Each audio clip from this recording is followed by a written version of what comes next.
দেখি বৃষ্টিটা থামলে নাই শিনচানকে নিয়ে আসবো ওখানে। Chop chop. আরে ইয়ার জানি না কুকুরটা কাজের সময় কোথায় চলে যায়। এখন তাড়াতাড়ি গিয়ে টিভিটা অন করি। আর এই আমি টিভি অন করলাম। চলো টিভি তো অন হয়ে গেছে, এখন যাই আর সোফার পরে বসে বসে একটু টিভি দেখি। গাইস আজকে তো পুরো জমে গেছে, বাইরে চমকালো বৃষ্টি হচ্ছে আর ভেতরে আমি টিভি দেখছি বসে বসে। এখন যদি একটু খিচুড়ি হতো তাহলে তো পুরো জমে যেত।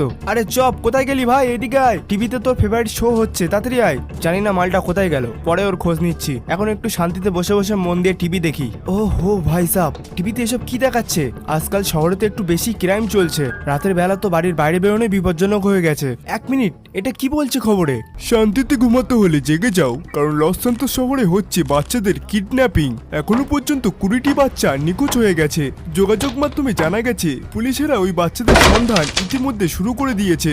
আশা করা যাচ্ছে ওদের সন্ধান খুব তাড়াতাড়ি পাওয়া যাবে। ও ভাই সাব, এটা কি শুনলাম আমি? গাইস এটা তো খুবই সিরিয়াস ব্যাপার। বাচ্চাদের